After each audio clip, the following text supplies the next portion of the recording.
Good afternoon, Venerables, Professor, ladies and gentlemen. Welcome to the Mama Charitable Foundation Visiting Professor in Buddhist Studies Lecture Series 2013-14. Thank you for joining this second lecture of the series. I'm very glad and honored to have invited Professor Lewis Lancaster again to give the lecture today. Today's topic is Buddhism, Higgs boson, and the search for cause. Without further delay, I'd like to invite Professor to begin the lecture. Thank you. Thank you very much. Nice to see you all again. And today I'm really basically going to talk about cause. I'm trying to explore a little bit of what causality is and how it affects us and how it works in Buddhism and all those things. I will talk about the Higgs boson to the degree that I understand it. I hope you understand that I'm not a physicist, so my understanding of it is quite limited, but I'm trying to put it into some kind of context which deals with the Buddhist side of the issue.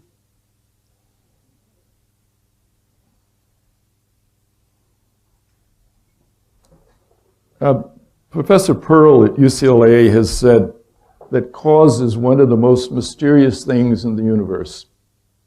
We simply do not know whether cause is a force or just a concept. And I think that when we look back in history, we can certainly see that for the most part in history, a lot of causation has been attributed to supernatural issues, gods of all sorts. At least agents, that is somebody who does something and causes something. But we also have the philosophical issues of what is cause and effect, and those issues remain with us as well. Plus, we have the whole issue of how does nature work, and what are the laws of nature, and are they functioning as the causes for the things that happen around us? These are just a few of the issues which come before us. I always like Bertrand Russell's comment. He was a great thinker, but he had lots of joking and satire in his comments, and he said the law of causality is a relic of the past, and like the monarchy, which he never liked, he was very much opposed to monarchy, like the monarchy, erroneously supposed to do no harm. As far as he was concerned, the law of causality is a harmful thing in life, and it's well to kind of start off thinking, is law of causality positive or is it not? The story of Adam and Eve always amuses me, but it's a good story to say how people use God or gods as the starting point for creation. It's a creation story, and there are many such creation stories. What always amuses me about the Adam and Eve story, though, is that they, of course, in the story are told, there's this apple, but please don't eat it. And then they eat it. So then they're called to account, and they have to appear before God, and God says, why in the world did you eat it when I told you not to?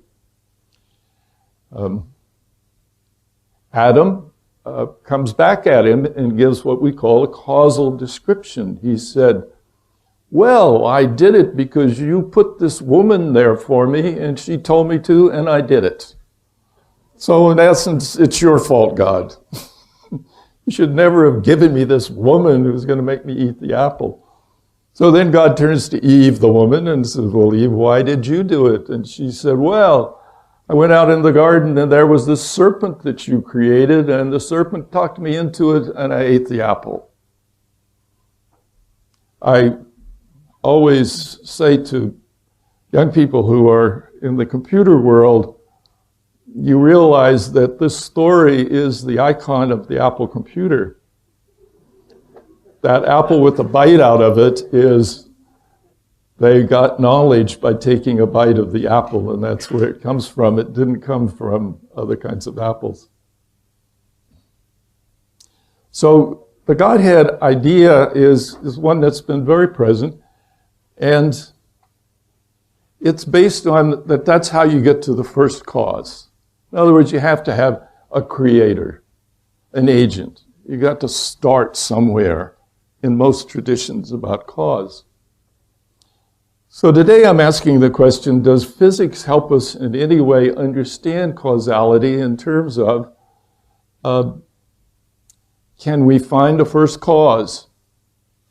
And in particular, has the newest stuff that's begun to come out in physics, is it really truly giving us the first cause? Because from the Buddhist perspective, if that's so, then it's going to challenge the very framework of Buddhism, which says you can't find the first cause.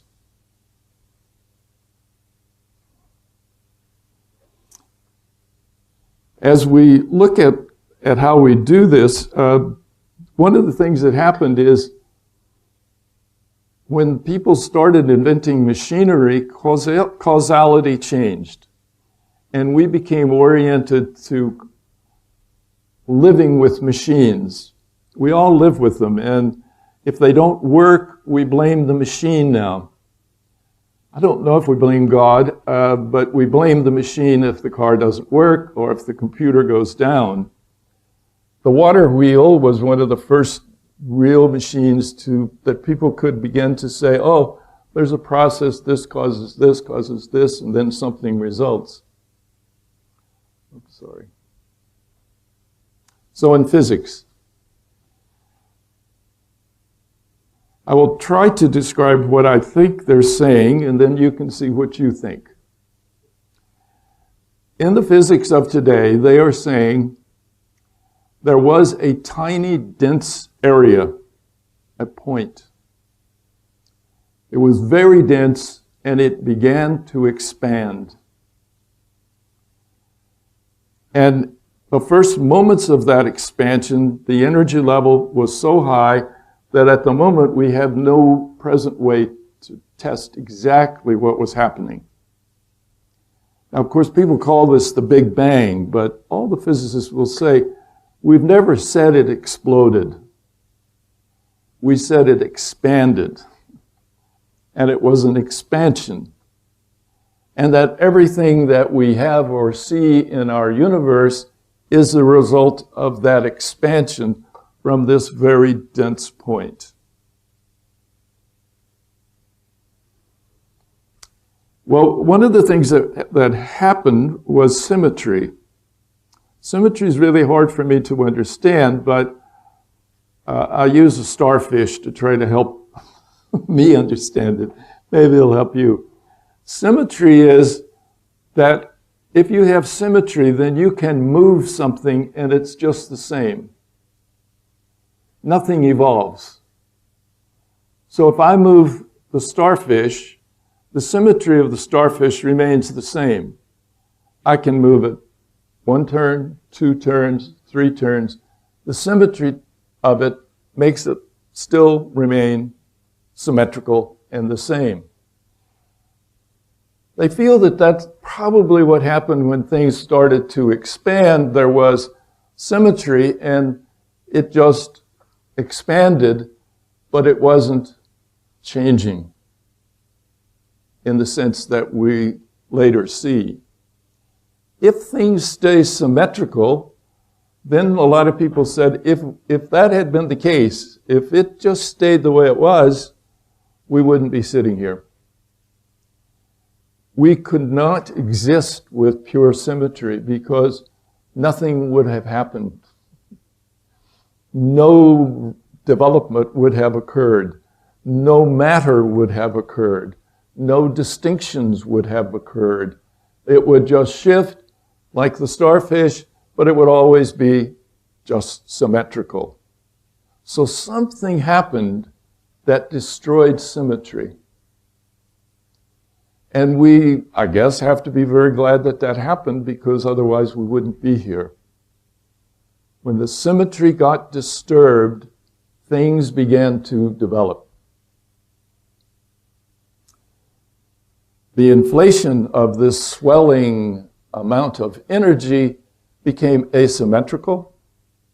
And in the asymmetry, space occurred, time occurred, planets occurred, differences occurred, and we have occurred.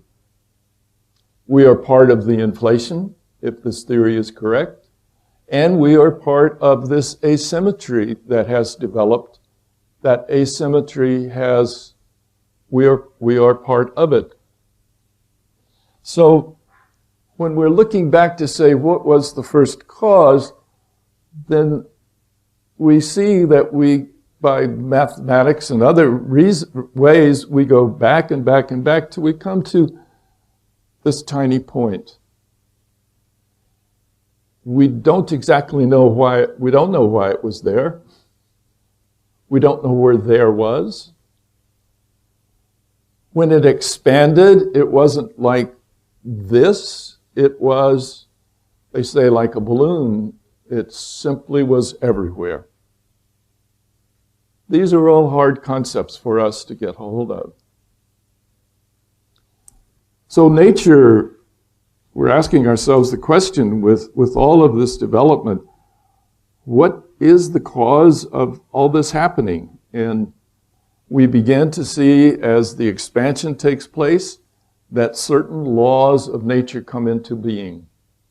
They weren't there before, but suddenly they become available, and we begin to study those laws of nature. So we're part of those laws of nature. There's where we are. That's where they say, if we looked at ourselves, this is where we are. We're out there on the electromagnetic sphere. We are part of the electromagnetic. And so the question is the Big Bang, or is that moment of expansion, first cause? Would mean that it has no previous history. That's what first cause means. No previous history. That's a big statement. So as it expanded, then it tells us this is where we are in terms of the Milky Way. We wish we were at the center of something, but we aren't. Every time all of this expansion takes place, we're marginal. We're way out on the extreme of it. We've never quite made it to the center. So people decided that we needed a machine, a new machine. We needed the world's largest machine to try to figure out what was happening at the moment of the expansion. They went to Switzerland. Probably what they've discovered there in terms of these particles will not make a big difference to our lives in any immediate way. This is basic mathematics, it's basic physics. It's important from one point of view, but you're not going to put it in your automobile tomorrow. You're not going to be able to have it in our computers right away. It's going to take a while. However, an interesting and ironic thing is that it has already contributed enormously to our life, because in order to do it, they had to have worldwide communication. And so they set up the internet. That's where it came from. They invented it one afternoon in CERN, just talking among themselves, and they said, we ought to be able to use the phone lines to get to all of the people, some in Taiwan, some are in New York, some are in Stanford. Wherever they are in the world, we ought to be able to communicate directly through our computers. And so once that was set up, they just decided to make it free. among themselves. Nobody had to pay for a phone call. It was just going to be, and it still is. So nobody knew what was going to happen with that. They didn't know what would happen with Google and Yahoo and Twitter and the whole internet world. But it grew out of just that little afternoon decision to make a communication link with the world.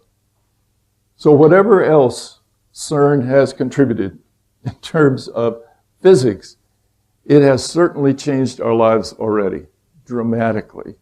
We are all part of this worldwide communication link which they set up. So they built the world's largest machine. It's miles long. It's in 2 countries.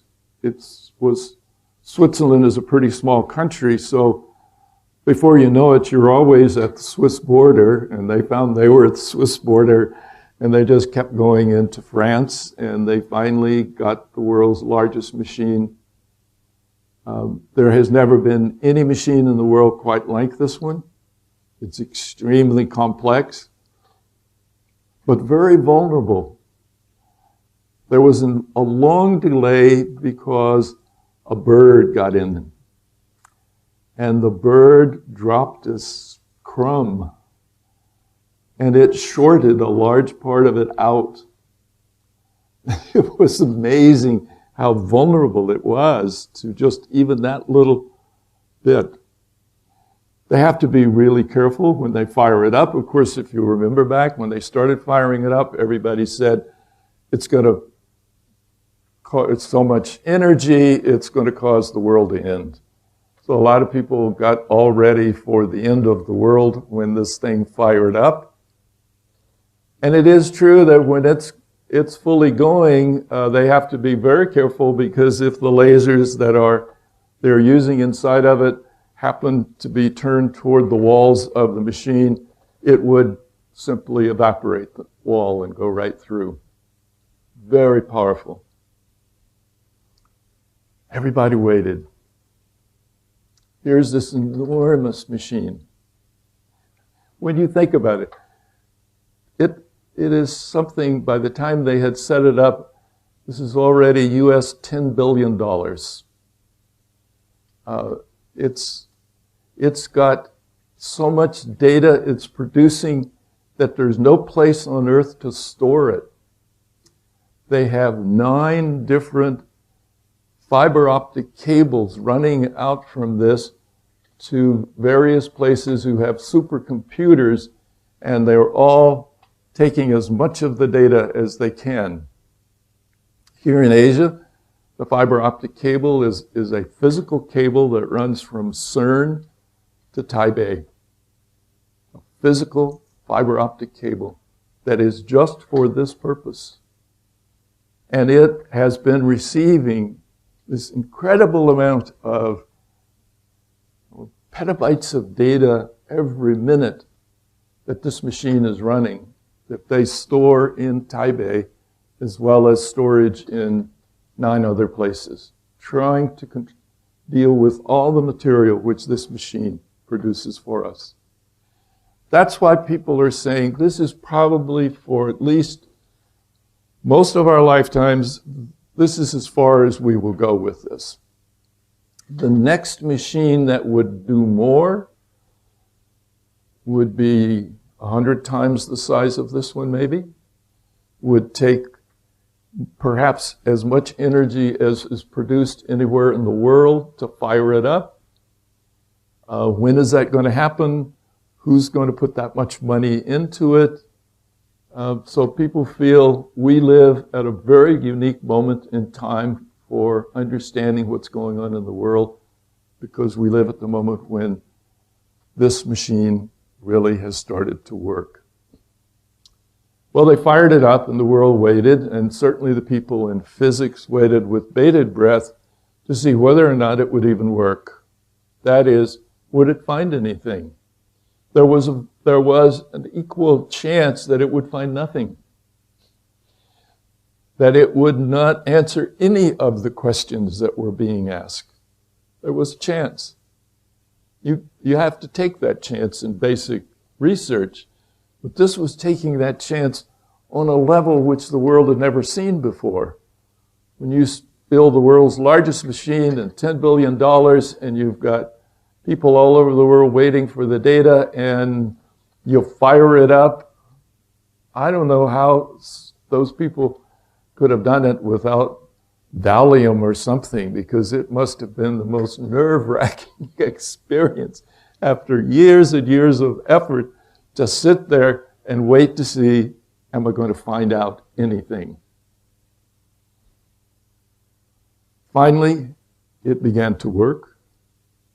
And on one afternoon, they announced to the world, it worked. We found a particle that has the energy which we expected to find, and we believe that we have found a predicted particle that Professor Higgs and others have long said was there, and so they called it the Higgs boson. Hit all the newspapers. But a very interesting thing happened, which is why partly I bring this into our discussion here. In a joke, one of the people who was working with this called it the God particle. He had no idea what he had done when he called it the God particle, because everybody picked up on that and forgot about Higgs boson. All the headlines were God particle. This thing is the God particle. It is finally, this is where the creation of God is shown to us. The question is that the case? From what it produced, it simply was showing what they wanted to find, which is they needed one more particle under the bosons. That's what they were looking for. They found that, they would have proof of what's called the standard model for our universe. That's why they were so excited to find it. So, what they were looking for is that Professor Higgs and others said there is a field, that's what they called it, a field that permeates the universe that gives energy to the vacuum of the universe. How do you find it? You take two proton beams, this is the recipe, you counter-rotate them, you accelerate them to near the speed of light, and you look to see if you can find, when they happen to bump into one another, is the debris that results from them, these little particles hitting one another, is there a particle of that debris that has 126 giga-electron volts? That's what they were looking for. And they were thrilled. Yes, it does. It was predicted. We see it momentarily. Just lasts a second, a nanosecond. So finally, the four that they were looking for have been found. One of the particles they looked for was found in 1977. The second was found in 1995. Progress is being made. A third was found in 2000, the tau neutrino. And finally, in 2012, the fourth was found. Now we have the complete listing. We found them all. That's a standard model, but it's nice to have the standard model, except we're still struggling with causation in the world because the standard model, number one, doesn't tell us about dark matter particle. It doesn't tell us about neutrino oscillations. Of even greater interest to a lot of us, it doesn't tell us about gravity. And it doesn't tell us why the universe is accelerating. We still got a lot of unanswered questions, even though we've found out something very important. It's so amazing that Einstein felt the universe was static at one point. He had to reverse himself and say, oops, I was wrong. The universe is expanding. Not only is it expanding, it's expanding at an ever-increasing speed, which means it will expand forever. In other words, that early expansion is going faster and faster. So Professor Higgs, he hates the word God particle for what has been discovered, because he's an atheist. He says that he doesn't know what to do about it. He doesn't want to say anything to hurt people's feelings or their religious sensitivity.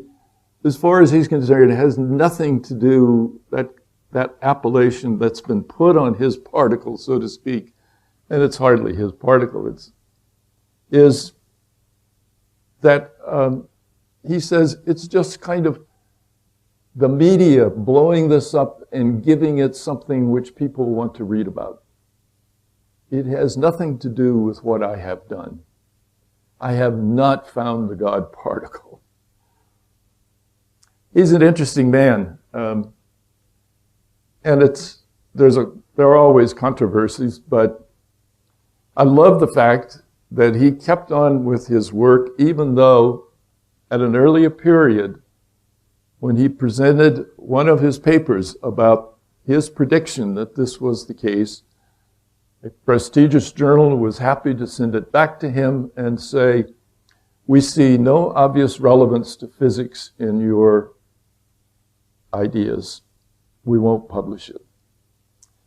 That's always a problem that you have. If somebody has a really wild idea and you say, no, I'm not going to have anything to do with it, later on you look foolish because he turns out to be the number one person in physics today, just about. He's a very private person.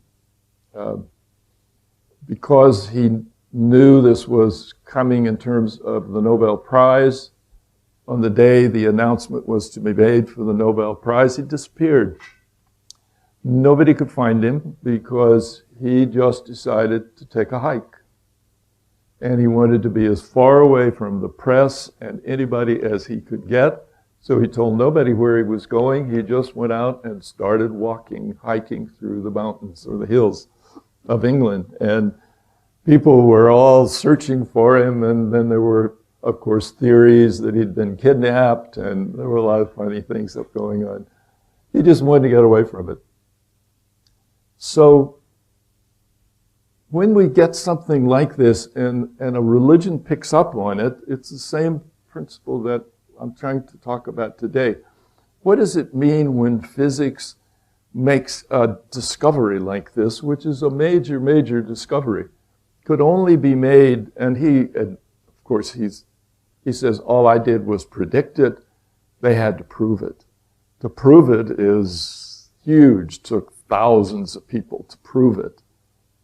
And there were 4 people who had the same idea within 2 months. So who is it who really should get the Nobel Prize was a big issue. And who is it who should name the boson? It's always that way. Now, it amazes me that things seem to be in the air. And many, many discoveries come when there are a group of people from different places who are coming up with the same idea at almost the same moment, it seems like. It happened with Darwin. It happened with the boson material. 4 people came up with very similar idea. 2 of them were excluded from the Nobel Prize because Nobel Prize will never give it to more than 3 people. And so these 4 other 2 who have perhaps equal claim to fame don't get anything. So there's controversy as usual. But what's realistic? What is it that makes it possible for religion to interpret or to become involved in this kind of physical information? I don't think that you can leave it out of religious life. Religious life is about what is going on in the world. It is about what the world is like. It is about what the nature of reality is.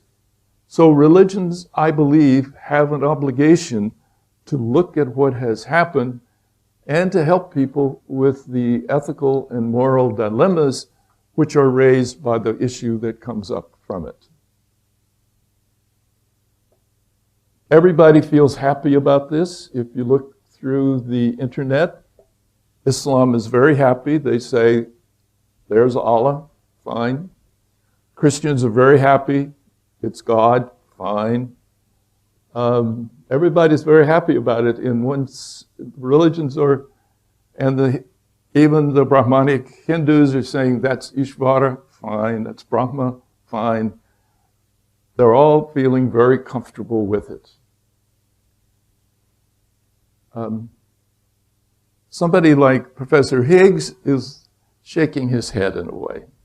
He's saying, I'm not sure what to do with all that attention and all that interpretation because I'm a physicist. So I'm just looking at it from a physicist's point of view. I don't look at it from the point of view of a Godhead or other issues. So the big question always has been, is our universe orderly?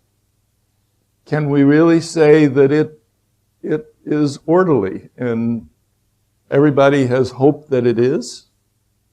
Einstein said it's got to be. I don't know how to order it, but I hope it's orderly.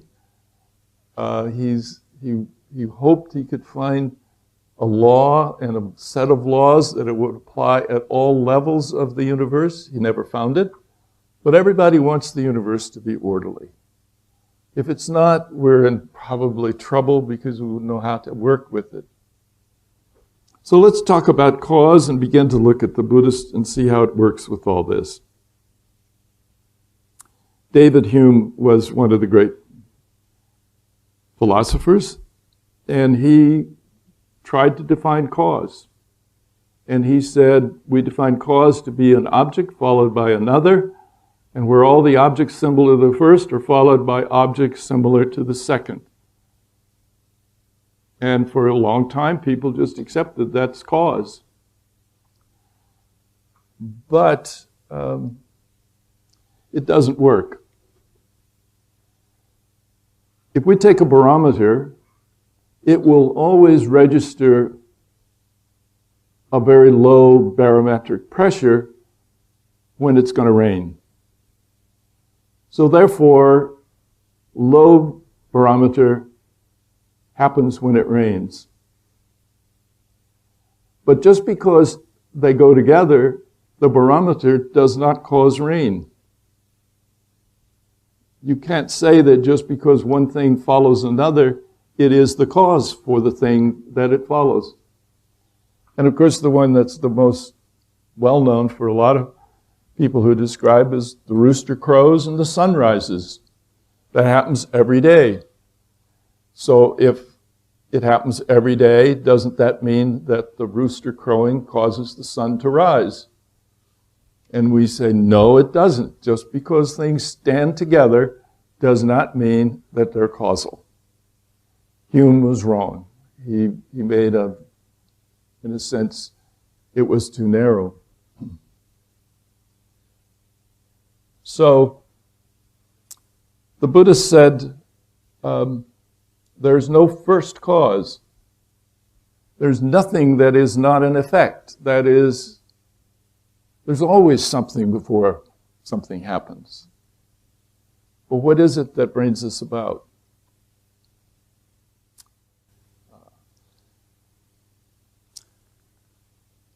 So as I say, when we start looking at what happened with the fact that somebody in one field comes up with a whole new theory of causation, then how do religions react to it? And in particular, how do the Buddhists react to this one?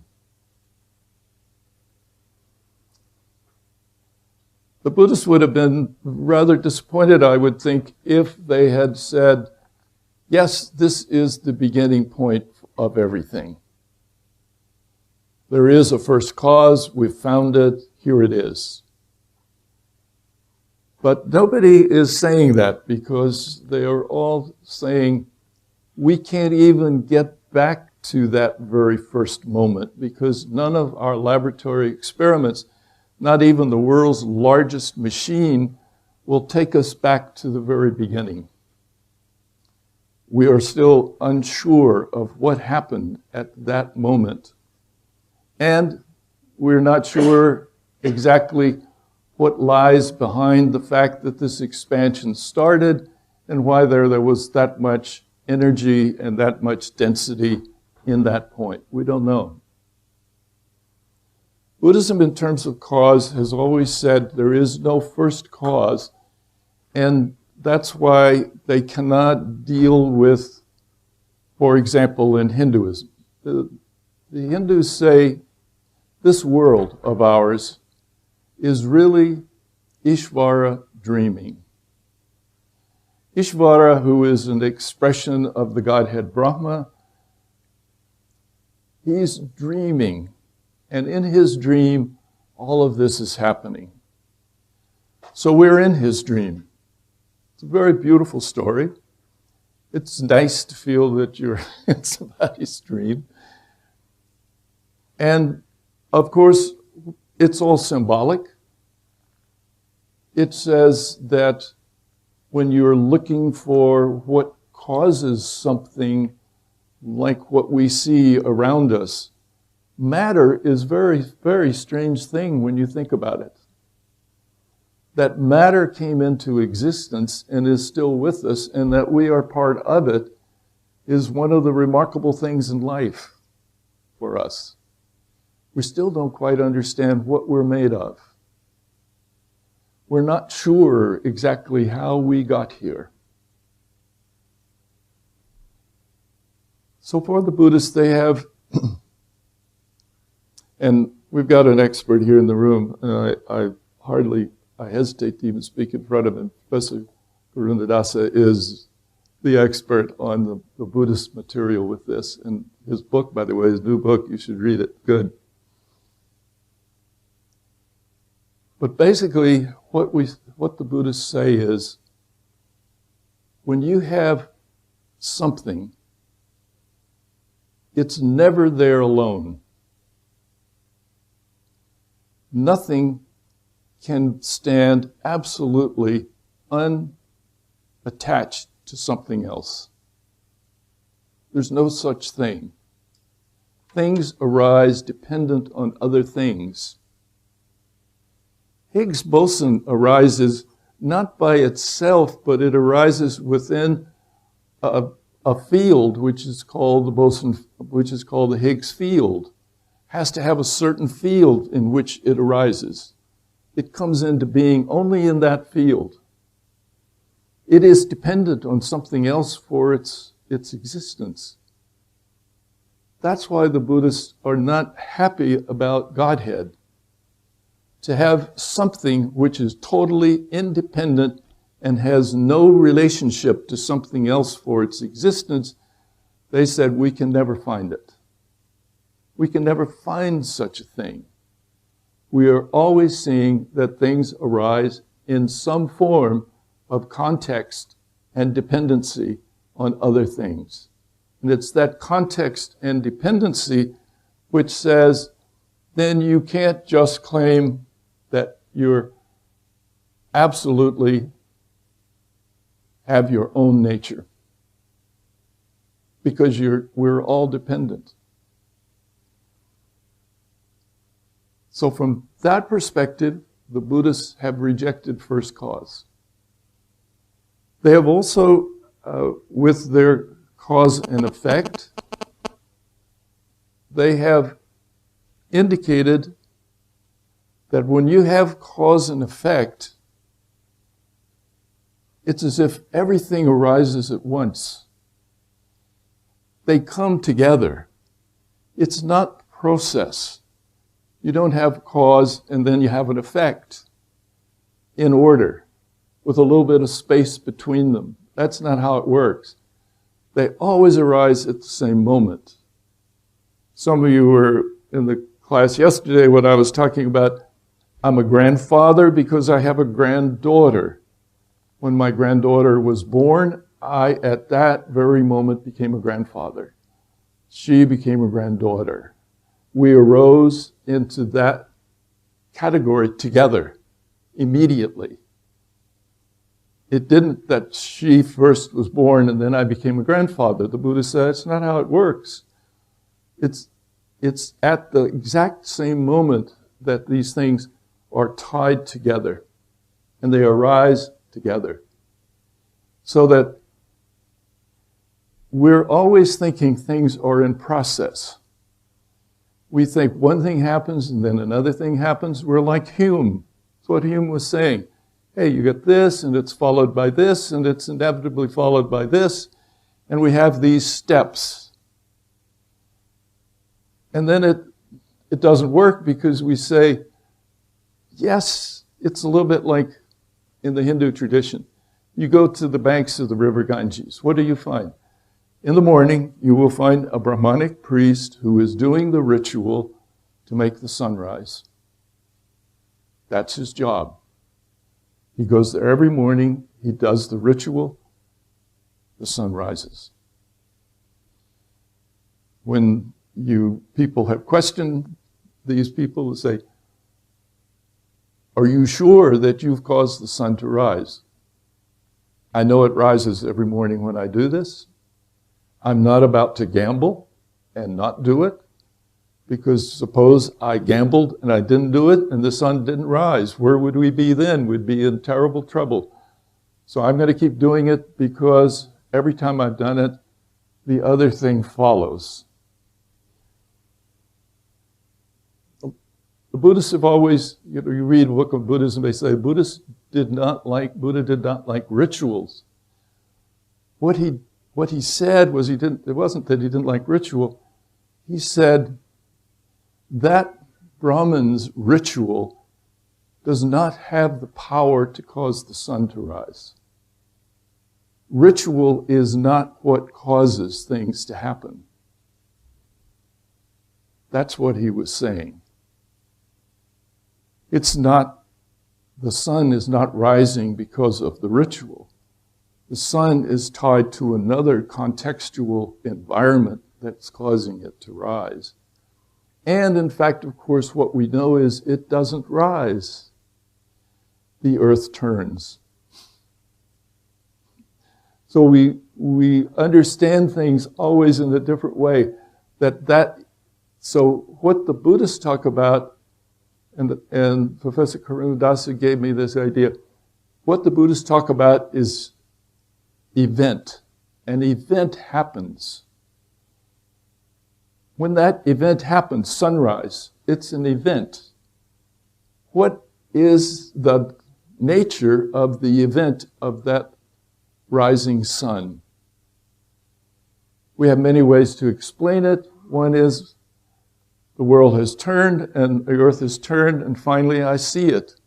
And it comes into view because I'm moving around. So I'm now seeing it. That things happen in complete context with something else. So the Buddhists rejected first cause, they rejected ritual, and they rejected that there is a cause and effect which are untied to each other.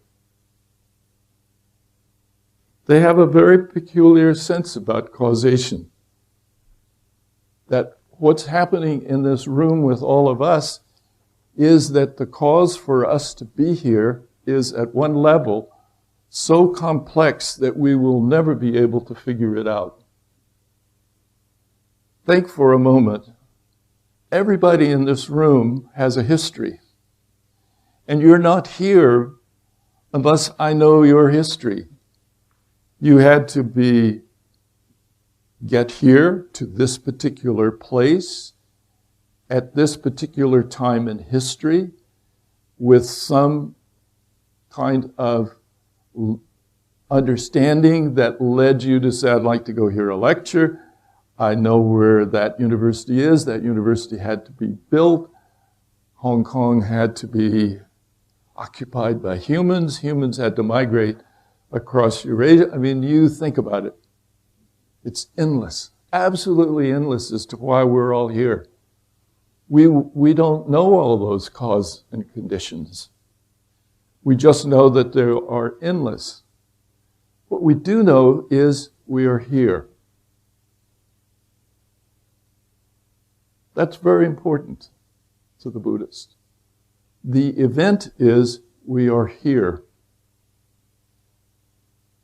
So, having come to the conclusion that we are here, then where is here? We know if we look, there are many answers to where here is. If I look on a map of Asia, I can mark it on a map. If I look on the globe, I can mark it on a globe. If I look at it in terms of the solar system, I mark it a different way. And if I look at a universal, I'll mark another way. Here depends on context. Here arises together with something else. If I say here in Asia, something happens. If I say here in the solar system, I have put two things together in another way. So, for the Buddhists, they would feel, as do all the other religions it seems, Higgs boson is fine. It doesn't violate any of the principles. They have no fear of it. It's not a God particle to them by any means. It says that we are here because in a certain context, two things came together. And when those two things came together, a Higgs boson broke symmetry and a little bit of matter was produced. Mass came into existence, and here we are. In other words, we are here because of that kind of tie between cause and conditions. So if I look out and I ask myself the question of, like, I move my feet. In my head, I see my foot move. I also get that information another way, don't I? I get it from the pressure on my foot.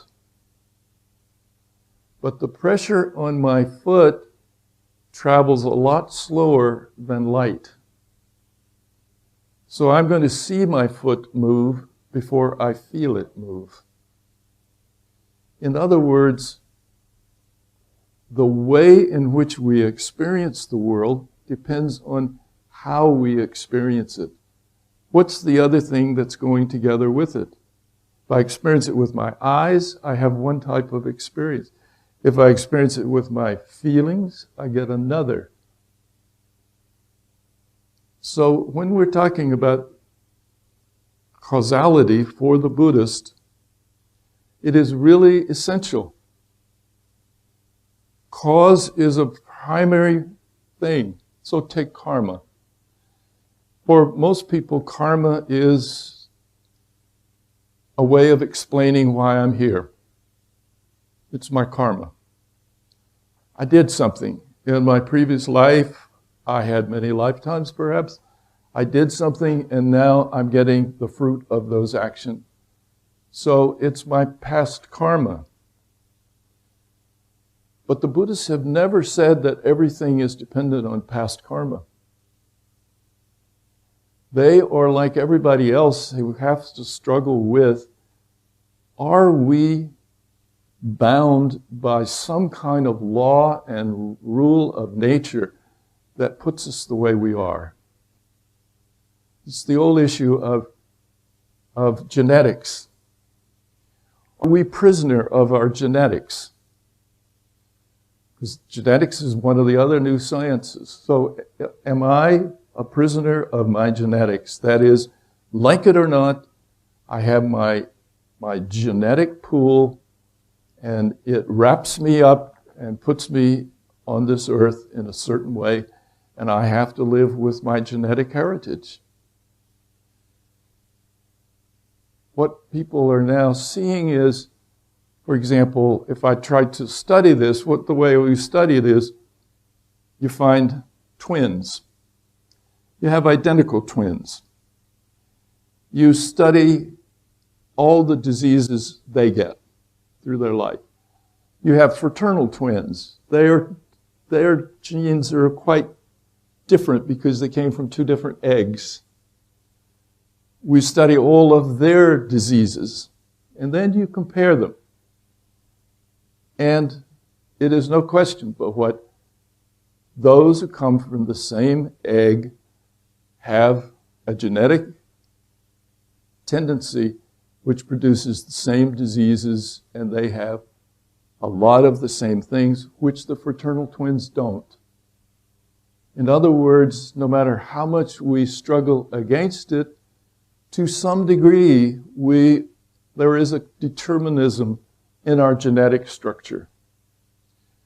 I think you remember recently that the movie star, Brad Pitt's wife, decided to remove her breasts because she looked at her genetic heritage and she said, I am really at the very highest level of risk in my area for breast cancer.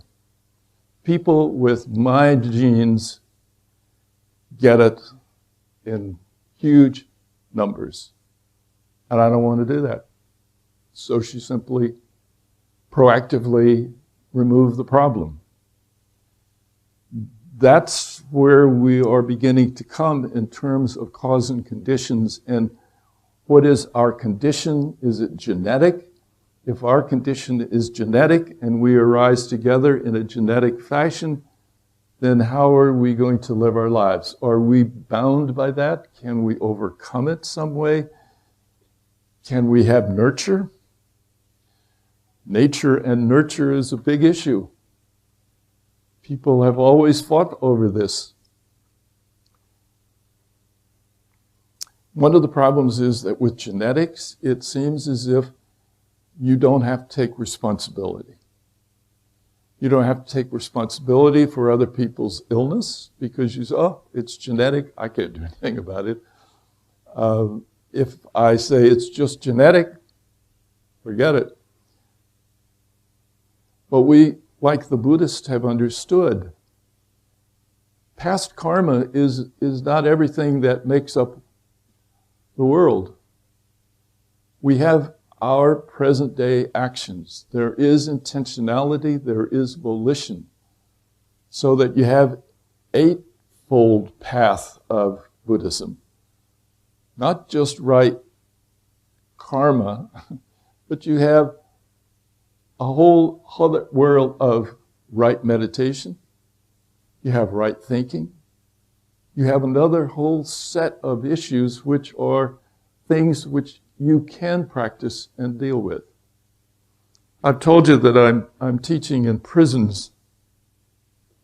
And I have to say that for the prison work, it is very similar to what I'm talking about in terms of, are the people there because they have a genetic tendency toward violence?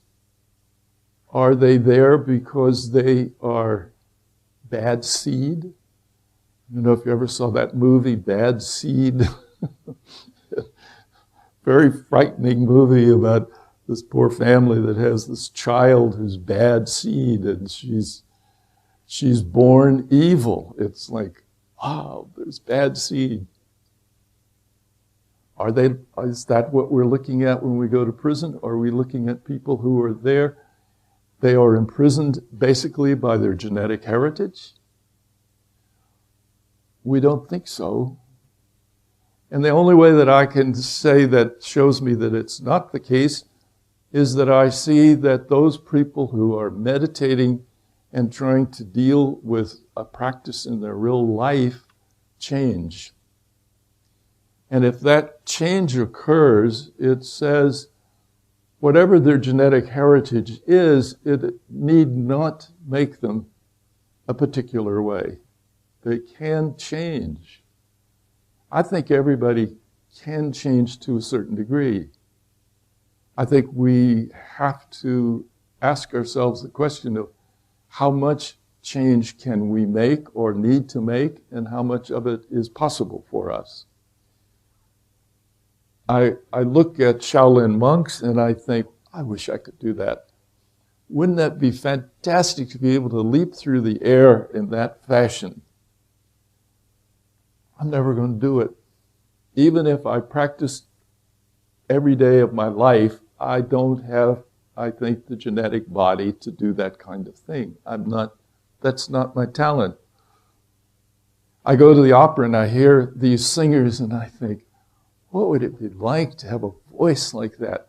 And to stand on that stage and sing and have that glorious experience. I don't have that kind of voice. I wasn't born with it. There are certain things which I have limitations. We have to accept that we do have limitations. I can't really be an opera singer. I can't really be a Shaolin monk. I really can't. And I can't be an Einstein.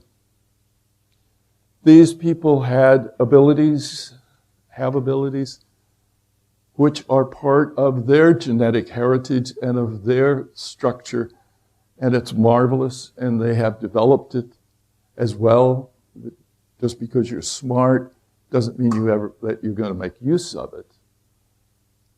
I've found from teaching all these years, I've taught a lot of really smart people, but I also see that smart people have trouble.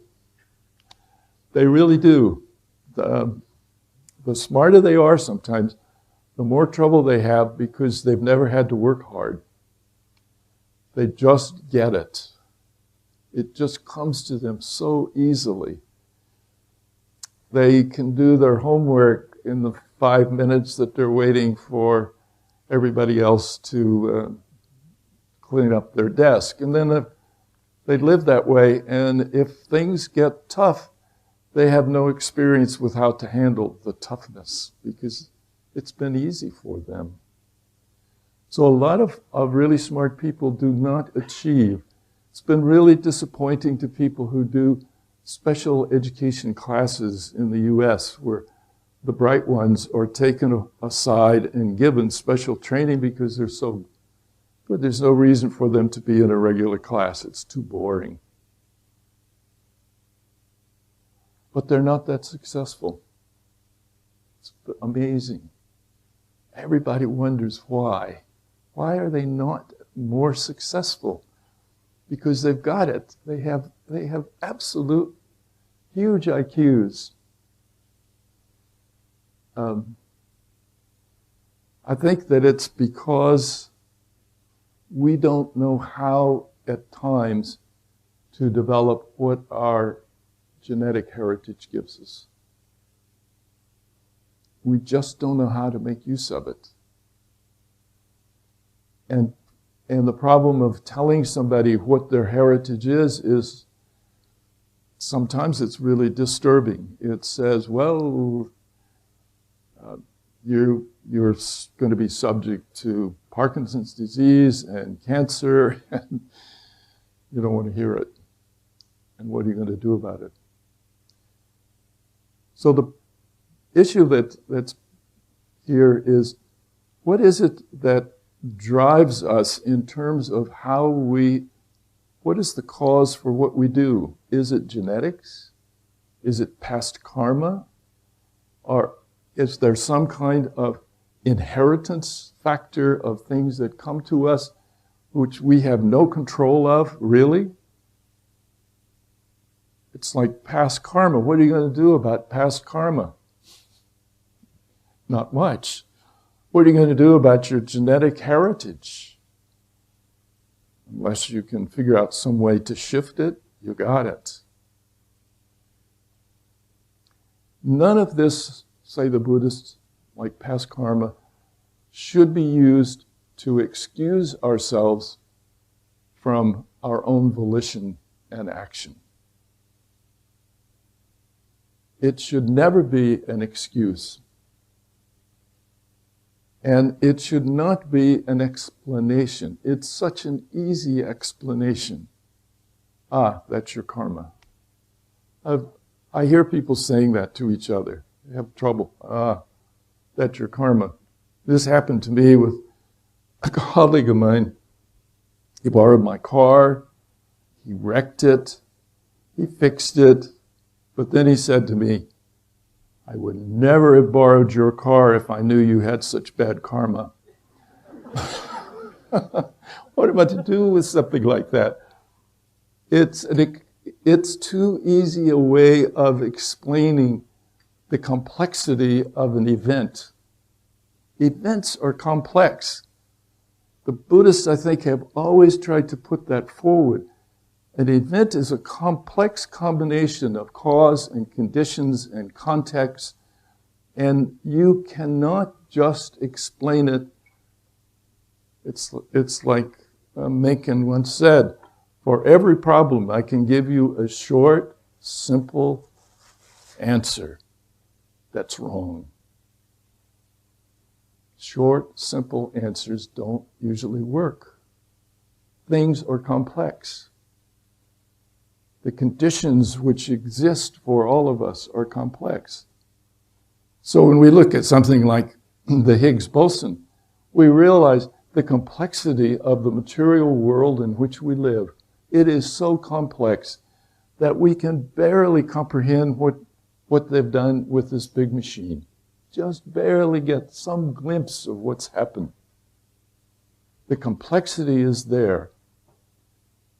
What we have in our life and what is before us as our challenge is to figure out, with the complexity of genes, the baggage we carry from the past, whatever our DNA that surrounds us is, whatever the situation in our world that we are born to and have to face, no matter whether we like it or not. As we deal with all of those, the question is, how can we figure out how to live in such a way that we can make use of all of that? That is, if we want to have the cause for a solution to our issues of life, where is that cause? Is there such a thing? Where can we try to find a way to deal with our issues? So when I started working with looking at physics, looking at genetics, see, I think we all have to take all of those quite seriously, and we have to figure out this is the world in which we live. We're living in a world where the context and the explanations for our world are changing as we sit here. The story of the event of being a human is changing right this minute. Our event structure that we live with is changing right now. And as it changes, for a lot of people, it's fearful. People want to go back to the older times. People want to reject the newer and other things that come at them.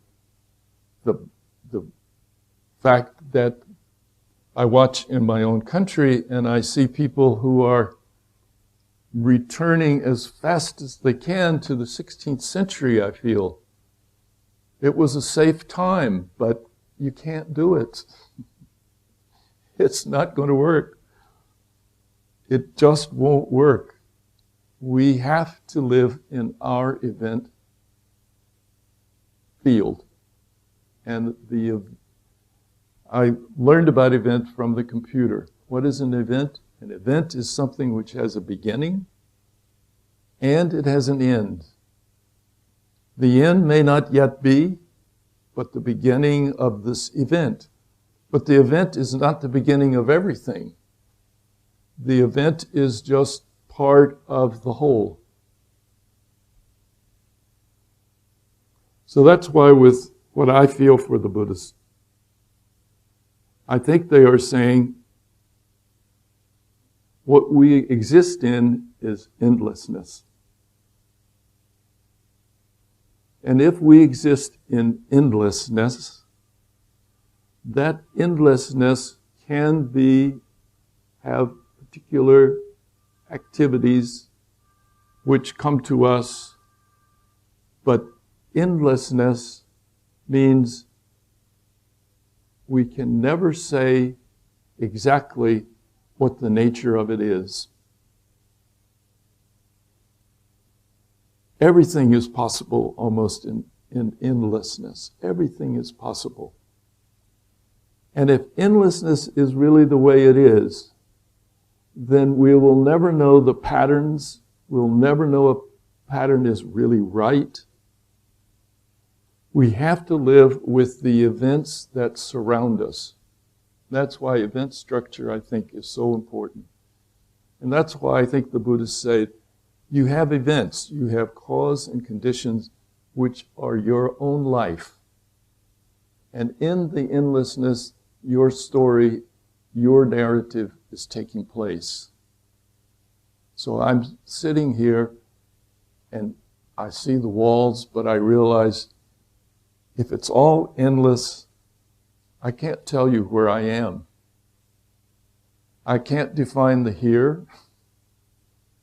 It all depends on the perspective which we give to it. So, with cause, to bring this all to an end, I think the Buddhists have tried to introduce to the world a really sophisticated concept of cause and conditions. They've said there is no easy way to talk about it, and that you have to realize you cannot fragment and deal only with particular things. Everything belongs in a broader context. That nothing is happening just by its own self. Everything is arising in relationship to other things. So when you say cause and effect, they're not the same. Just because two things arise together, there's no causality between them. The rooster and the sun rise. There's no causality there in the sense of the rooster causing the sun to rise. We know that. But we see that when we look at things that stand together, we need to explore even those to see what is the truth behind it. So I look at the Buddhist causality in terms of our world today. I think we live in hard times. I think the beginning sentence of Dickens' book is very true today. It was the best of times, it was the worst of times. It is both, in a sense, for us always. And what we're having to learn to deal with in our world is that everything we do has an effect. And that everything we do causes something. And often what it causes is not what we anticipated would be the result of what we do.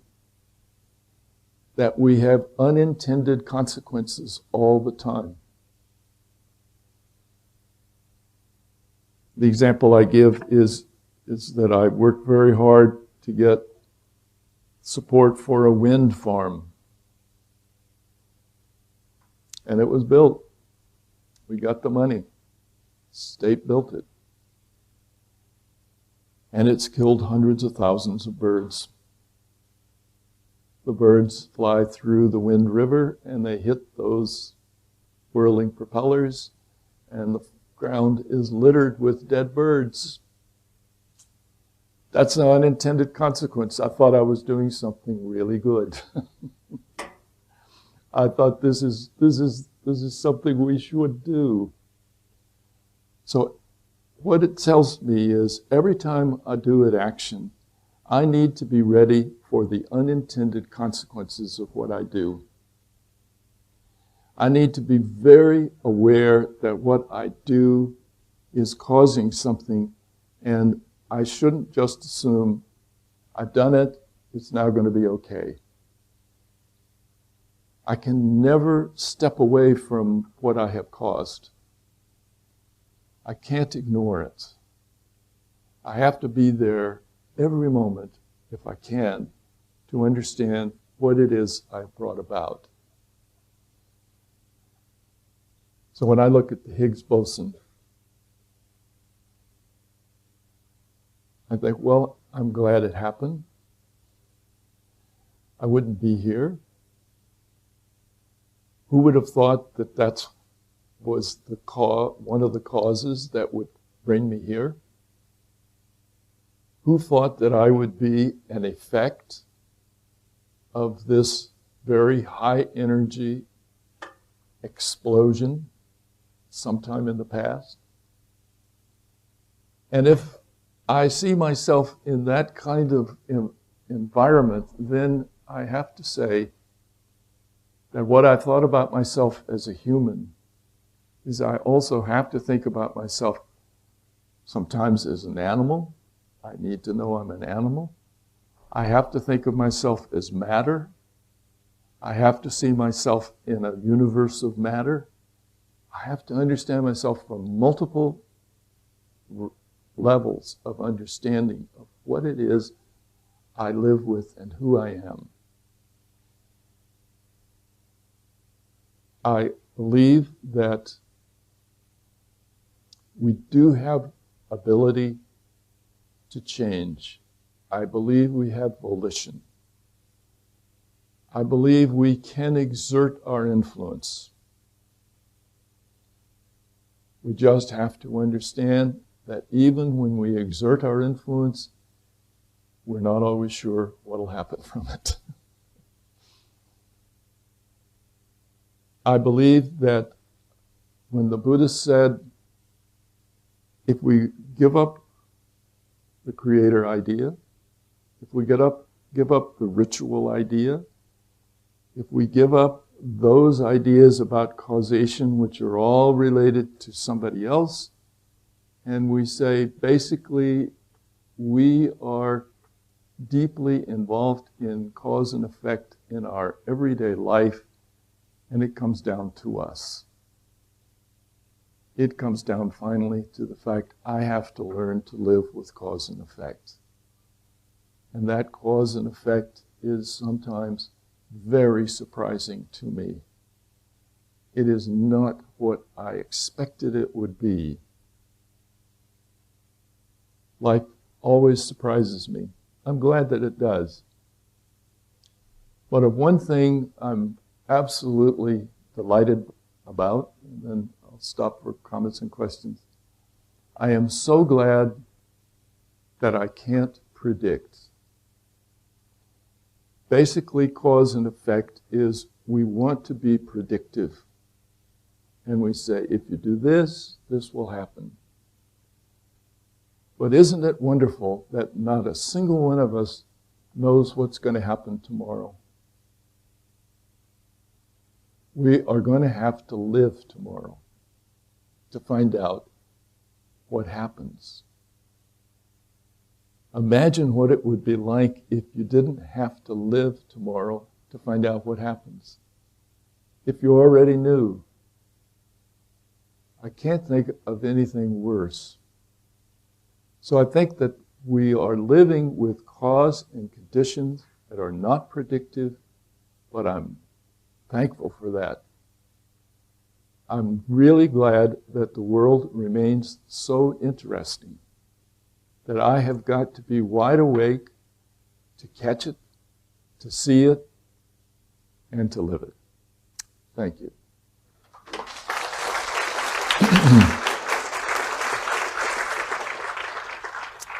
I love comments and questions, and I think that's sometimes better. Yes, over here. Do you have a mic?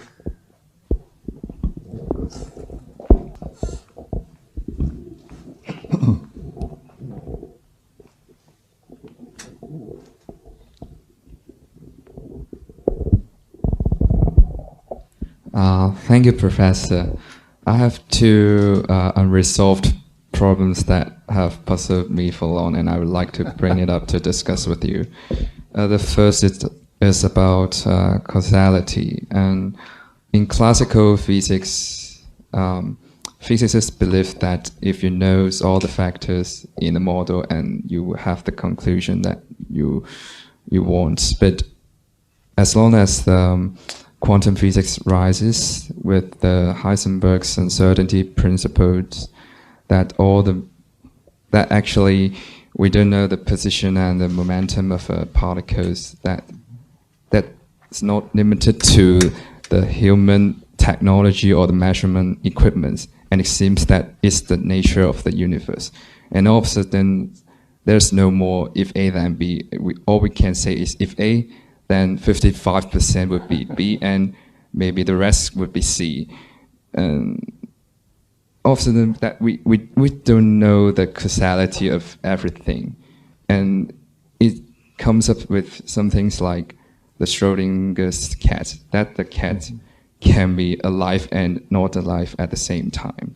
So the first question I would like to ask is, does the revision of this physics field that changed the whole understanding of causality and the understanding of the universe?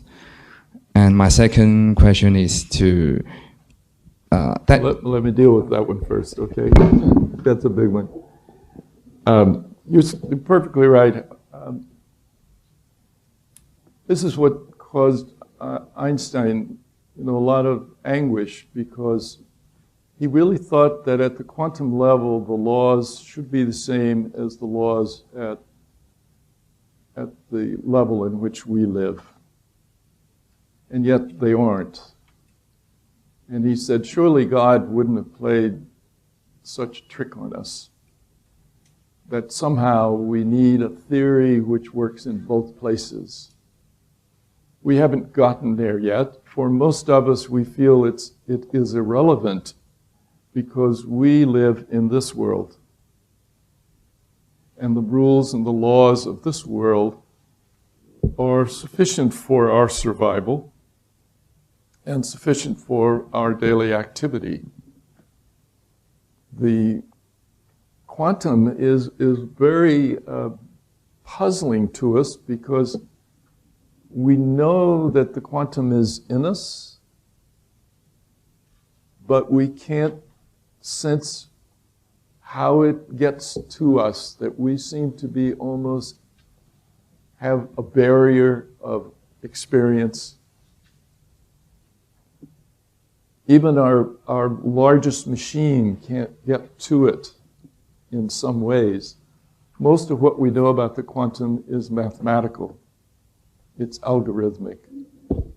Some of it has been tested, but a lot of it, of course, like Einstein, took years for him to actually find out how to make sure that his algorithmic equations were correct. E equals mc squared for a long time was just a formula. It took a while for the atomic bomb to come along and say, well, yes, it can be. So it's going to take a while for any of these other things to reach a level which hits us. But I believe we should be informed.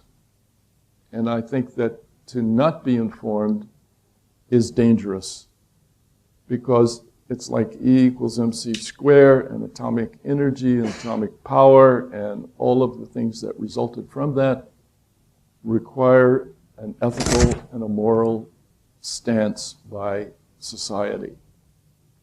And so we can't just turn our back on it. Yes, but some scientists think that even if the quantum theories doesn't apply to the macro world, but everything made up of atom. So all our behavior or even everything that happens in the macro world is just a sample of the events in the micro world. And the problem is human experience. That is, and the Buddhists have been, as well as cognitive science, have been deeply involved in this. How do you experience the world? Outside of your experience, it has no meaning in one way. It may be there, but if we don't have the experience, or if we don't have the capability to experience it, makes it very difficult for us to understand how to apply it in our daily life, because we live within our experience of the world. That is our world. So in some ways, perhaps right now, the more important issue is cognitive science. And that's what I'll talk about next week when we start talking about consciousness. So I won't say more tonight or today. Okay, maybe I ask the second part of the question. You mentioned that the single event here is just a fragment of the big picture, maybe of the whole universe. So does that mean that you believe in determinism? Even if you say that everything is not predicted. But if that's the case, does that mean that the decision I make now is already determined when the university expand or created? So if that's the case, do we really have our free will, or the decision I make here is just because all the past karma or the past event and the history of my life? So yes, that's my question. It's a question which, of course, I cannot answer. You're asking for far more wisdom than I possess, but I look at it this way. However, whatever is required for me to put my hand on this bag, whatever was required and how many billions of years of activity and was required before I can do this, whatever that is, that I know that my experience of actually doing it says, in this moment, all of the things have become sufficient. All the causes and conditions are sufficient for, otherwise it wouldn't happen. So I live with sufficiency. Now, does that mean that since it's sufficient, that I don't have any say in it? That it's so huge when I think of all the things that had to happen before I put my hand on this. Wow. Billions of years had to occur before I could have a hand that touches this paper. Then how can I say I'm in control of my hand? And yet, in the moment when I do it, part of it is involved with this is my volition. The sufficiency requires my volition. So I am an actor. I am an agent. And regardless of all those billions of things that press on me and the heritage I have from all the past, I think there is still an opening for our volition. I don't think that we can totally omit it. Yes? I understand you study various religions and you study a lot of time on Buddhism. In your study, do you consider Buddhism to be a major breakthrough in science? No, I don't want to. I don't think that's fair to Buddhism or to science. I don't think that way.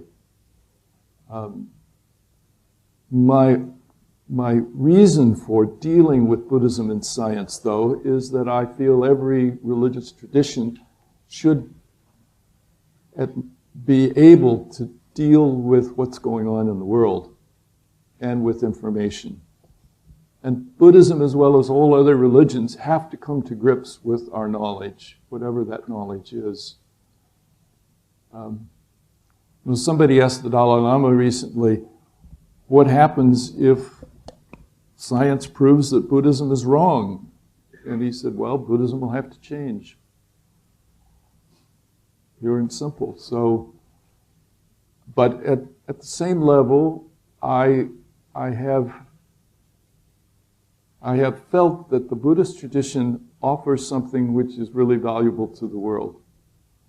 And I'm not trying to convert anybody to Buddhism. I've never tried to do that. I fully admire and respect all the other religious traditions. I think some of them get very bad press that they don't deserve. I think that sometimes the leadership in our religions do not take the role they should take in terms of the best aspects of their tradition that is not being expressed in the world, and that's certainly true in my belief for a lot of what is purported to be Islam. For people who really look and read Islamic tradition, there is much to be valued there. Much to be valued. So I'm just trying to understand how the Buddhist tradition makes its contribution, and part of making its contribution, I think, is its idea of causality, and that it can deal with complex causality. It does not immediately give you the same solution. And that's one of the problems I feel with having the Godhead solution, is then you can talk and say, well, then it's up to God. And you give it up, you just turn it over.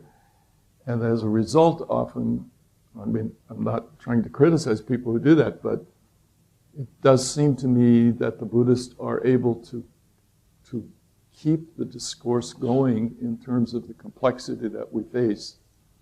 To say, yes, there is a complex causal connectivity, and there's a whole way in which we need to look at what event structures are, and we need to look at the heritage which we bring to us from the past, and we can call that karma. We need to look at what we have, what abilities we have in terms of our own volition and our own activities of today. So in that sense, I feel that the Buddhists do have a role to play, and I'm just trying to express some of the possibility for the tradition in that regard. Yes? I was really fascinated by what you said about the fact that Buddhism might have to change if science proved that causality had a beginning, for instance. But surely science never proves anything. What they do is they get closer to the truth, but who knows, the next thing that science finds, say, oh no, there was no causality in the beginning after all. So, because this universe is only some kind of maybe a child of another universe that went before and gone way, way back into infinity. Sure. And no, may I also, sorry, while I got the mic, one of the things I think with the Higgs field that was actually, that you did really mention, was that after the Big Bang, assuming there was one, there was a moment, a fraction of a second, where the Higgs field was not switched on. Yes. And everything moved with the speed of light. There was no mass.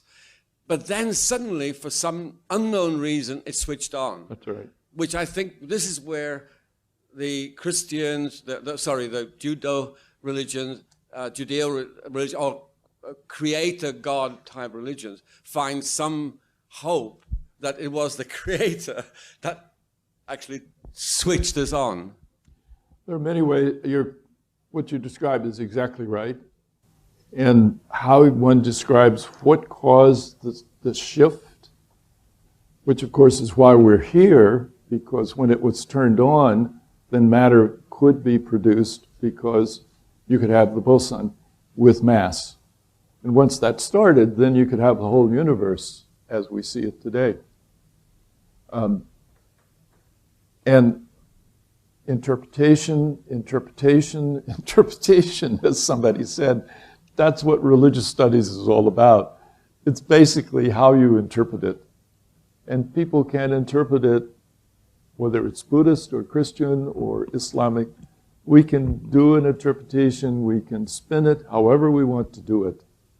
And it can make logical sense and it can make a good story. So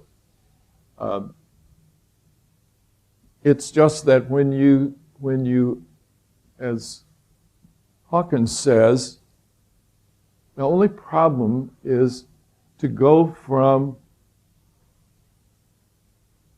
complexity to simplicity. That everything we know about the universe has always moved from simplicity to complexity, from that singularity of that before it switched on to complex. So if you insert now and say, no, there's a complex intelligence operating in the universe that steps into the simplicity, and you go from complex to simple. He says, from what we know, we don't have any other example. Now that is not going to prove to people who believe that anything, but that's his reason for saying that the God solution doesn't work for him in terms of inserting it into the physical picture. That's one interpretation. Thank you for your comments. I know you know more about this than I do. Yes? Philosophy always states that the universe has always been, despite the problems of cause and effect, and perhaps order and chaos, should one entertain a concept of circularity, the things from simple to complex and perhaps back from complex to simplicity? Because we know that there is the Big Bang, and we all know that the universe as we know it will eventually die.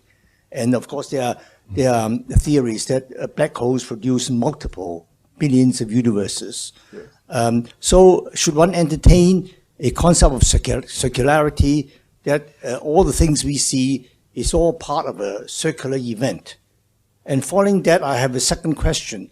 Seeing the evolution and transformation of the universe, surely there is probably a grand design to it.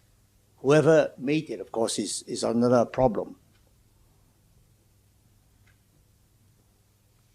Yeah, I look at, and I don't know that I can answer your questions. They're very, very difficult, and you know that there's a huge argument on all of these issues. Let me just put it personally. And I go out here and I look at a tree, and I look at a blossom on the tree, and I think it is really fantastic that actually DNA can produce this incredible array of differences. You can look at 100,000 different fish, or 1 million maybe. I mean, complexity is everywhere we look. And it seems as if from the DNA point of view, that complexity is no problem whatever. That causal chains of events can produce all of this. Now, if we say, but there are rules, there's laws of nature. But as the person before you said, the laws of nature right now are twofold.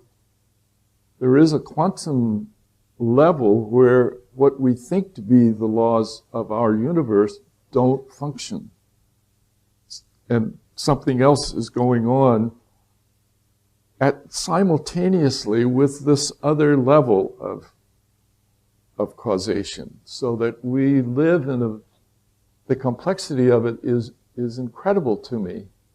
I'm living in it, but of course I can never experience that full complexity. I see it, I look at all of us in this room and I think, well, DNA can do it. Here we are.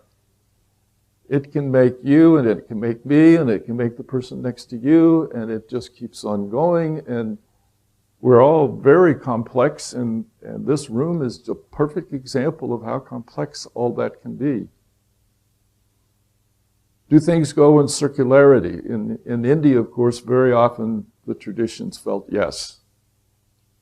That you have a circular, things arise, they fall, they reemerge, things collapse, they get put back together. As far as I can see with with our universe, as you said, it certainly in the future, what will it be like trillions of years from now? As far as we can tell, it's speeding up, which says it'll still be expanding, even then.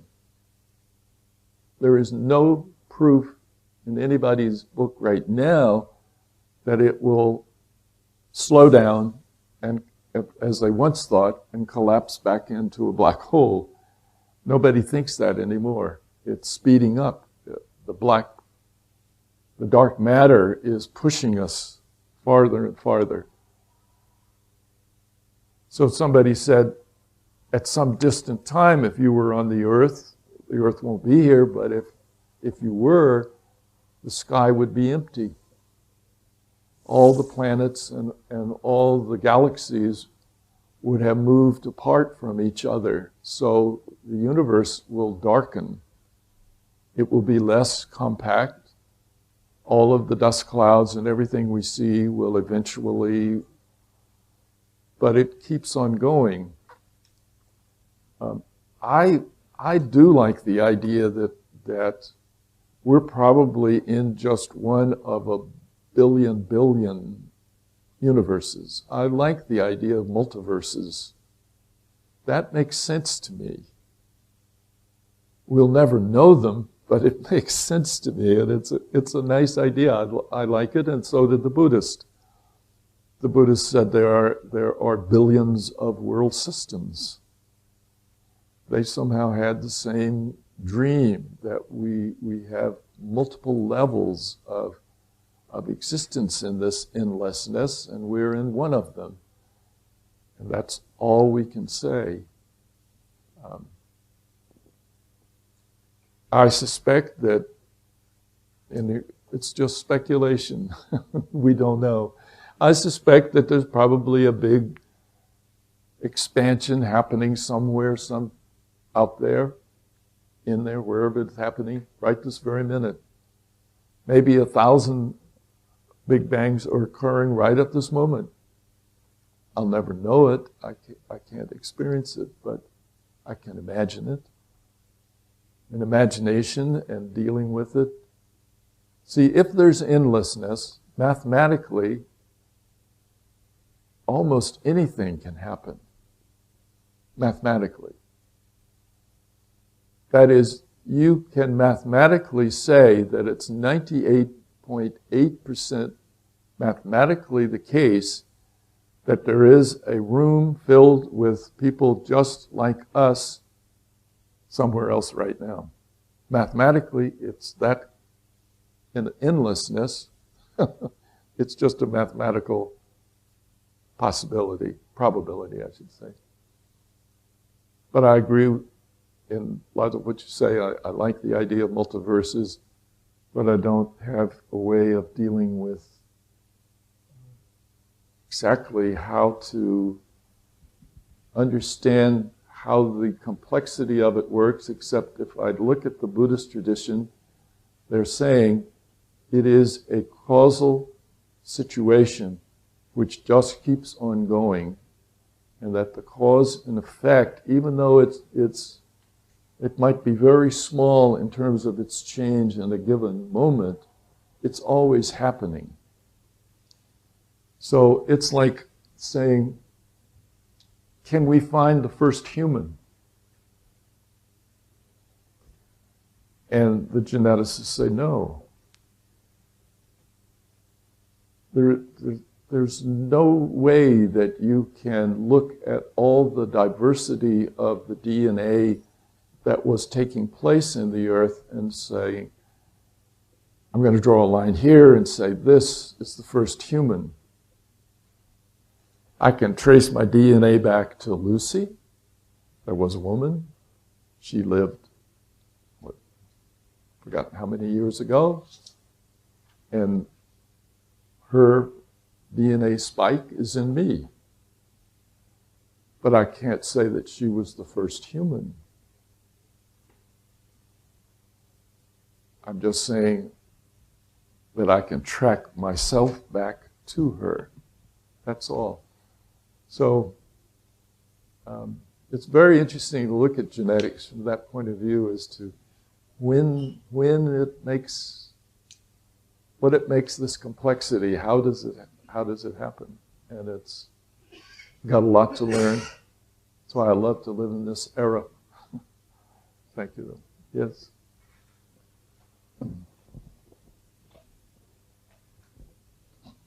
Hello. I just wonder, what is the concept of time in Buddhism? Does everything actually just exist at the same time? I always find it amazing when I look up at the sky and then see the stars, and they're actually the stars many, many years ago. I agree. Time is, first of all, time simply, you can't have time without space. There's no way to measure time except with going between two objects. There's no other way to measure whatever time is. We're not sure what it is. We just know between this and this, we can measure a distance, and we can measure the time it takes to go from here to here. Nowadays, with the atomic clock, we measure the distance between two vibrations of a cesium atom. So it's very precise. So they say an atomic clock will be off a second every 30,000 years. Pretty accurate, close enough for me. But what is time is very, except with space, you have no way to judge it. We measure it by a year, is how long we go around the sun. That's spatial. We measure a day when the sun rises and sets. That's spatial. It's all measuring between heavenly bodies and our earth. We have objects. That's why we say with the moment of singularity, when that stopped, space and time developed. But space had to be there. Otherwise, you could have no time. Time and space are intimately tied together. So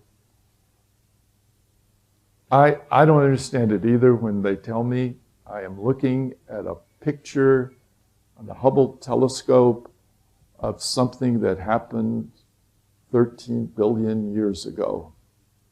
And I say to myself, wait a minute. Didn't we all come with the same Big Bang? How can it be that I'm now so distant from it that I'm seeing a light that's been traveling for 13 billion years? Surely I was there, we were both there at the same time. But of course, that's because it's not an explosion in the normal sense of explosion. It's an expansion that happened universally. It's very hard for me to conceive, but we are seeing that expansion is what we're looking at. And it is incredible, isn't it, that by looking farther, I look back in time. Yes. Professor, I would like to ask a simple but funny question.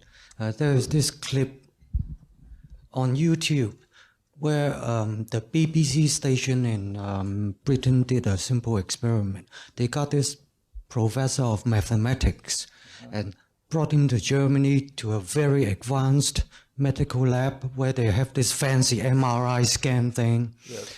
And he's given this button, 2 buttons, one in the left hand, one in the right hand, and he's asked to randomly decide with his willpower, with his will, which one is going to press, while his head is stuck into the scanner, yes. while the scientist was watching him.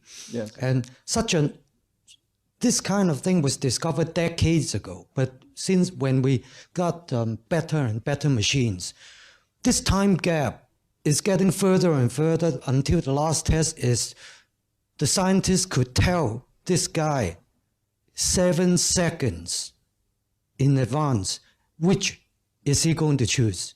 7 seconds from the result of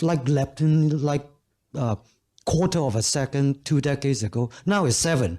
So it's like you decided to yell at me. No, you're yelling at me 7 seconds after your brain decided it and you're not even conscious of it. You think that I willed it. Okay, back to Buddhism. With this simple science discovery, the Buddhism says purify yourself. And then the scientists will say, oh, well, it's a program in your brain. And then with all these clashes, it's getting more and more confusing in religion, in science, when they say purify yourself, when they say do good, oh, you've decided to do bad, you've done the wrong thing, which is the right thing, and with this 7-second gap in between, what are they trying to fix, and who's fixing anything, and who's right? Yes, in terms of cognitive science, it is remarkable that we discover all the time that the brain functions long before the action occurs. That is, the brain is very fast, and it's doing activities which we're often not aware of. And so, in some ways, of course, it's how we survive, because the brain can do things for us that our thinking can't do. Part of the issue is language. That is, part of the issue is that some of what we do requires language, even internal language. And part of a decision-making process, at least I think, part of the decision-making process is I'm thinking, I must push this button. By the time my brain has put together the language capability of saying I must push the button, it's already done all the processing that's necessary to push the button. It really doesn't need the language. But I, whoever I am and whatever I am, I seem to need language.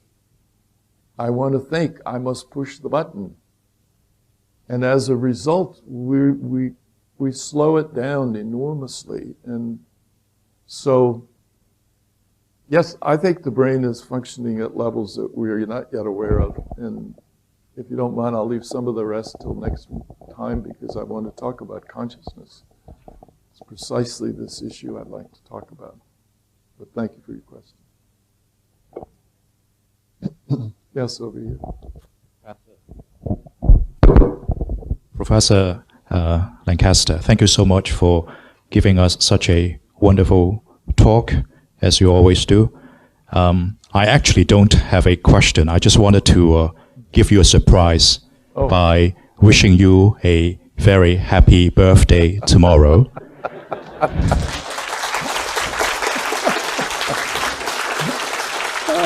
Thank you.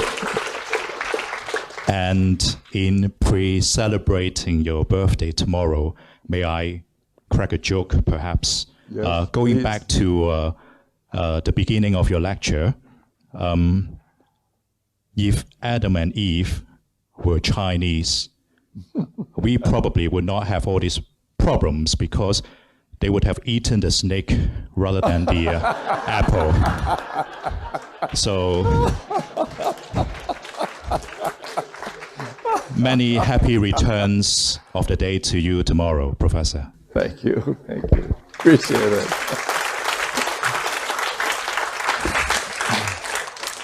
I have a friend who's nearly as old as I am, and he sent me a birthday card that said, since he's almost as old as I am, it was all right for him to send this. He said, "It's just not fair," says the card. And you open it up and it says, "You've had so many birthdays and I've had so few." I'm afraid I've had so many that I don't quite know how to handle birthdays. They come around about every week these days. A year really speeds by, but thank you very much. It's kind. And somebody gave me a gift. I don't need gifts, but thank you. Thank you all. Yes.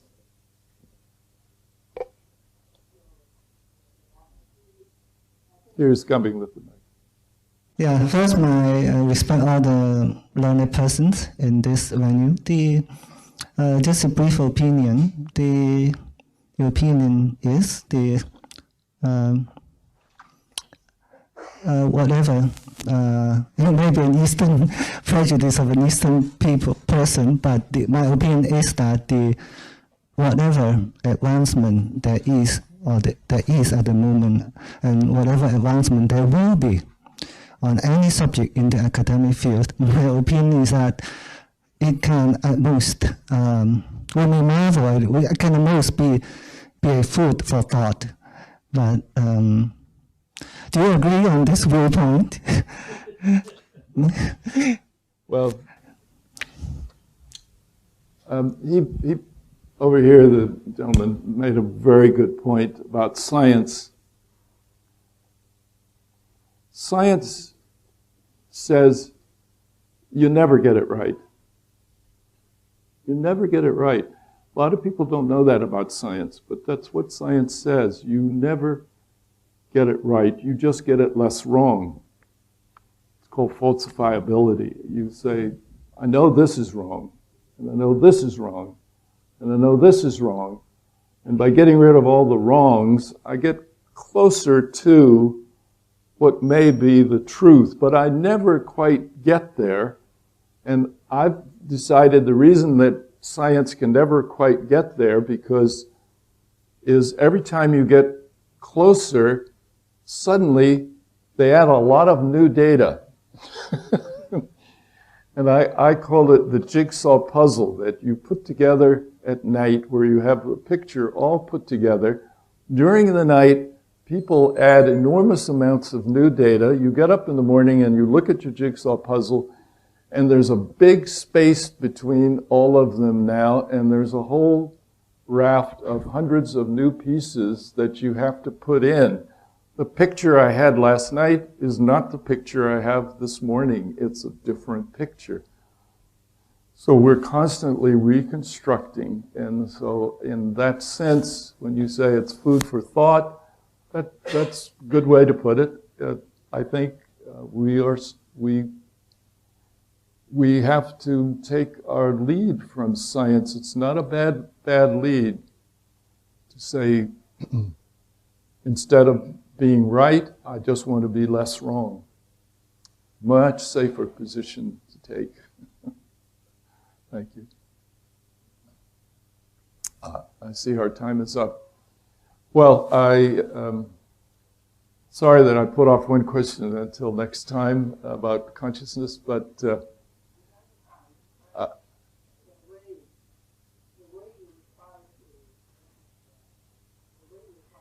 this time reflect the wisdom that you have. And I do like to encourage every young people who are present in this room today that time, from the spiritual perspective, time, thank you. From time at the beginning looks like a big giant monster, a big giant. But I think that when one goes more deeply into the psyche, then you will find that one day this factor of time will diminish, and it will not bother you any longer. Let's hope it's true. Well, next week, I'll want to deal with the whole thing about consciousness. And I warn you ahead of time, I'm still struggling with it. I've chosen all the topics this year that I'm struggling with. I do that because I figure if I'm not forcing myself to expand my own thinking and trying desperately to deal with some new things, I'm afraid that my aging brain, which you now know is aging, will stop growing. So I look forward this week to trying to grow my brain a little bit more so I can talk to you next week about consciousness. Thank you very much.